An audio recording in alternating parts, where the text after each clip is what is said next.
Welcome to Revolutionary Motion, where we show you tennis from a different perspective.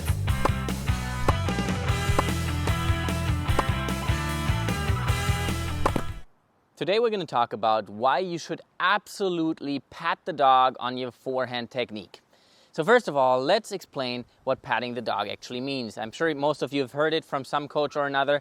Here's the explanation. So patting the dog just describes the moment where during your swing, your racket starts pointing straight down. The hitting area here under the racket is pointing down because your hand is in a position, especially with a semi-western grip, where it resembles the motion of patting a dog.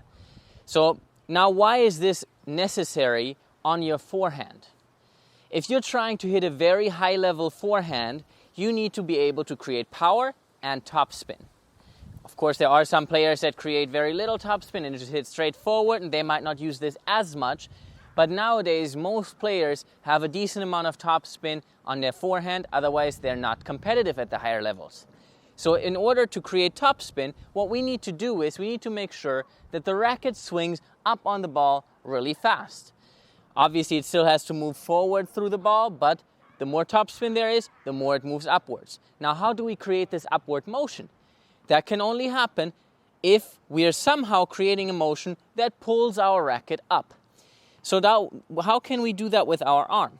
If I just hold my arm like this and I pull it up, I can create a decent amount of topspin. But if I want my body, my whole body, to actually work on pulling my racket up, I have to make sure that I use upper body rotation. But if I just use upper body rotation, my racket will just swing forward. Now that's a problem that doesn't create topspin either. How do I get my arm to move up on top of that using my upper body? With two simple things. Number one, I need a bit more of a vertical rotation, because the more my left shoulder moves down, the more my right shoulder will move up. And also, as a consequence, my right arm will move up, the racket will move up.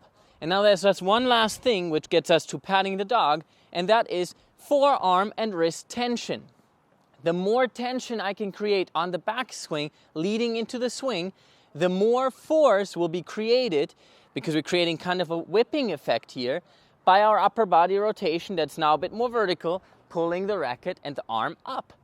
Now this forearm and wrist tension happens from us doing the backswing correctly and twisting, as you can see here, our forearm and our wrist back. The more tension we create here, the more it will resolve when I actually swing. Now, why does this include patting the dog? If I take my racket back like nowadays most players do, and now I'm trying to just keep my racket pointing forward without pointing it down at any moment, I will just swing forward. If I take my racket back and now I drop it here, you can see when my racket is like this, my wrist and my forearm are almost twisted to the maximum. I can't go any further. I could maybe go here, right? But this is an even more extreme, version of patting the dog in that case, because now my racket is even twisted further. And from here, I can create even more topspin. But in general, some people are not as flexible as that. This is a very good reference point for where your racket should be at some part in the motion, because now if I use my upper body my upper body rotation correctly, my arm will swing up fast on the ball, because the arm doesn't like that tension. So that means it will try to resolve it throughout the motion, because my body cannot handle any more tension than I can create if I move as fast as I can with my body. So at that point, the tension will start to resolve. That resolution of the tension will result in the swing. It will result in that slapping motion and that, almost windshield wiper-like motion in my contact point that gives me spin and power. So you can see that nowadays, if you're trying to hit a high-level forehand with good topspin and good power, it is very necessary for you to use all that forearm and wrist tension that you could possibly create. And that is only possible if you move through a motion or through a swing path that ends up in the spot where you're patting the dog. Now, obviously, not everybody does it nowadays, and 20, 30, 40 years back, even less people used to do it, because this type of motion gives you less control over your shots, because now you're adding more tension, more power. That means the whole motion is quicker and it's tougher to find the right angle. Because you can imagine, if I hit at full power and I hit the ball completely straight, the ball will move almost in a straight line, maybe even past the baseline on the other side of the court. If I now change the angle by a tiny bit, the ball will suddenly fly straight into the fence. If I hit the ball much softer than that, and my angle changes from, completely vertical in my racket to a little bit open, the ball will still land inside the court because the power is not enough to make the ball travel past the baseline on the other side of the court. So that means the more power and spin I can create, well, mostly power, the further the ball will go if my racket positioning is a little bit more open than where I would like it to be. Control becomes harder. So in other words, you have to first become proficient at hitting your forehands in order to control all this extra power and spin. That's not easy to do. That's why many people shy away from it, because they're trying to control their shots. They keep a shorter backswing. They try to keep their racket more open to the front, make cleaner contact, control the ball better.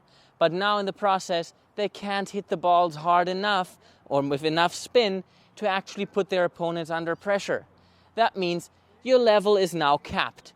You cannot play better than a certain level because your shots are simply not good enough. There's always going to be that player out there that can control the motion with the patting the dog motion, with a longer backswing that can create more power and more spin in the process, and thus beat you in the process. So in other words, learn to pat the dog right from the start. It's a good motion. Even if you're not at that level yet, start your motion maybe simpler. Keep it shorter, but make sure that you're moving your motion through this position. Okay, you can even start by just keeping your racket here from the start, turning your upper body and swinging from there. That's fine.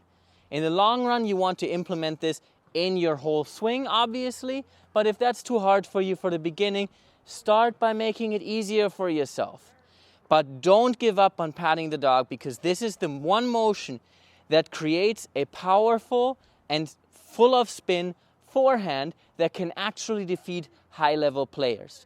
So if you're trying to get good in the long run, no matter how many years it will take you, this is the way to go. Don't give up on this. Don't go for an old school technique where your wrist is very stiff, your racket just points forward, and you're just swinging forward into the ball. It might look, elegant, it might look good, but you will not be able to create the same kind of quality of a forehand shot as you could when going through that patting the dog motion in the process of your forehand. And now here we have a couple of pro examples, starting with Rafael Nadal, who clearly uses the patting the dog motion on his forehands. And obviously everybody knows that he's one of a few players with the most amount of topspin on tour. So clearly he needs that to create his topspin. The next footage that we have here is of Sonego. And he doesn't play as much topspin, but still plays quite a lot, and he also uses this motion. And then the last footage we have is of Sinner, who's not known to play as much topspin, and he doesn't use the patting the dog motion as much as the other two. Hope you enjoyed this video. Please like and subscribe, and we'll see you guys soon.